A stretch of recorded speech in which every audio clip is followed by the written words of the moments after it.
Saat ini kami beralih ke Bandara Soekarno-Hatta, sudah ada rekan kami Herninda Febiola yang sudah berada di lokasi.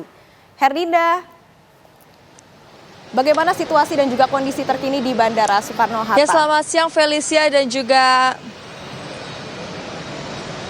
Felicia dan juga pemirsa, selamat siang. Situasi terkini di Bandara Soekarno-Hatta, tepatnya di Terminal 3, ini penerbangan domestik sudah sangat ramai sejak tadi pagi oleh penumpang, yang mana adapun di belakang saya merupakan area check-in counter. Ini ramai tetapi masih sangat stabil dan juga kondusif situasinya. Adapun penumpang ini sangat tidak hentinya ya lalu lalang membawa koper dan juga barang bawaan untuk mereka bawa berlibur ataupun pulang kampung tentunya. Adapun untuk jumlah penerbangan pada hari ini di Bandara Soekarno-Hatta, baik di Terminal 1, 2, dan 3 ini totalnya ada sebanyak 1.107 penerbangan terbagi menjadi 555 penerbangan keberangkatan dan juga 552 penerbangan yang tiba di sini. Dan total jumlah penumpang pada hari ini diprediksi mencapai 180.626 penumpang, yang mana ini meningkat 40% dibandingkan hari biasanya ataupun hari di luar dari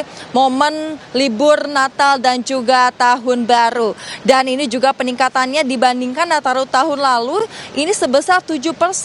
Hal ini juga tentunya diakibatkan karena kebijakan pemerintah yang menurunkan harga tiket sebesar 10%, pemirsa.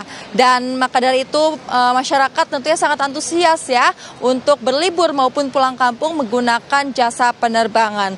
Dan terkait lonjakan penumpang yang akan tiba di tanggal 5 Januari 2025 mendatang, ini diprediksi akan ada 3 juta penumpang yang berlalu lalang di Bandara Soekarno-Hatta, ini baik yang akan tiba maupun yang akan terbang. Dan antisipasi lonjakan penumpang tersebut, maskapai mengajukan ekstra penerbangan sebanyak 1.902 penerbangan.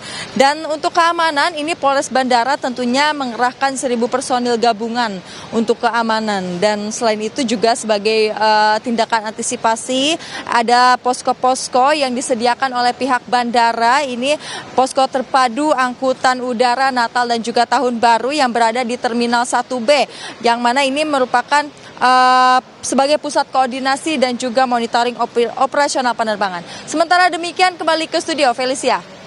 Ya, Herninda, terima kasih banyak atas laporan Anda dari Bandara Soekarno-Hatta, Banten. Yang terakhir kami akan beralih ke Zinedine Duhan yang sudah berada di Pelabuhan Merak, Banten. Selamat siang Duhan, silakan dengan laporan Anda.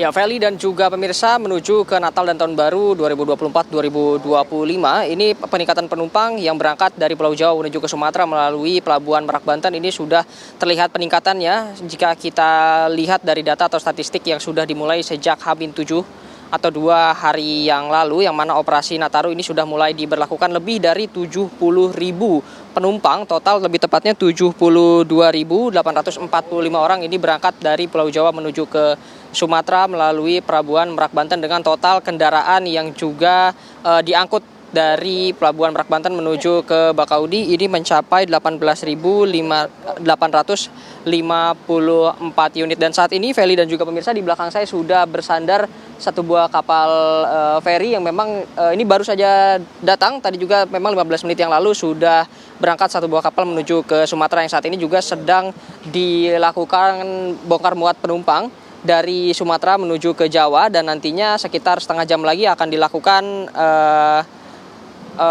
loading ke dalam untuk kendaraan-kendaraan yang akan masuk ke dalam kapal yang nantinya akan diberangkatkan menuju ke Sumatera. Titik tempat saya melaporkan ini merupakan dermaga eksekutif, yang mana saat ini dermaga eksekutif sendiri dikhususkan ini untuk mobil pribadi seperti itu. Lalu untuk kendaraan umum ini seperti bis, lalu juga minibus yang memiliki panjang di bawah 10 meter ini akan loading melalui dermaga reguler.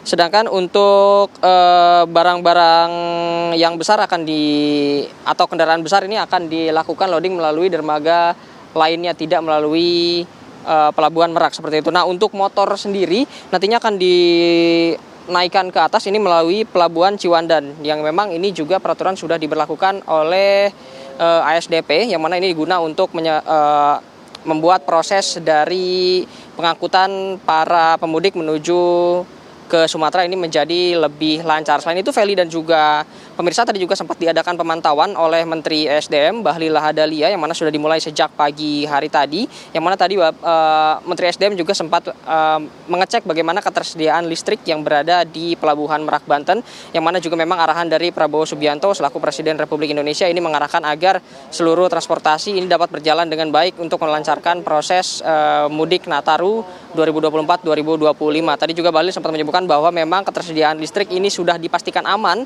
untuk operasional di Pelabuhan Merak maupun di kawasan sekitarnya, yang mana dipastikan tidak akan terganggu ataupun terhambat proses nantinya untuk keberangkatan dari Pulau Jawa menuju ke Sumatera. Selain dari listrik juga ada yang dicek yang lain, yaitu adalah ketersediaan bahan bakar, ini baik bahan bakar minyak maupun batu bara. Tadi dicek di SPBB Pelabuhan Merak, yang mana Bahlil Lahadalia juga tadi hadir didampingi langsung oleh beberapa jajaran petinggi Pertamina, termasuk Komisaris Pertamina Iwan Bule dan juga beberapa orang lainnya. Dan juga Bahlil menyebutkan bahwa ini ketersediaan bahan bakar, ini baik bahan bakar minyak maupun batu bara, ini sudah dipastikan aman untuk setidaknya sehingga nanti operasi Nataru ini berakhir. Jadi memang pemerintah ingin memastikan bahwa nantinya perjalanan libur Nataru ini berjalan dengan aman. Kami masih akan terus memantau bagaimana nanti perkembangan lonjakan penumpang yang berada di Pelabuhan Merak Banten. Untuk sementara itu informasi yang dapat kami sampaikan, Feli.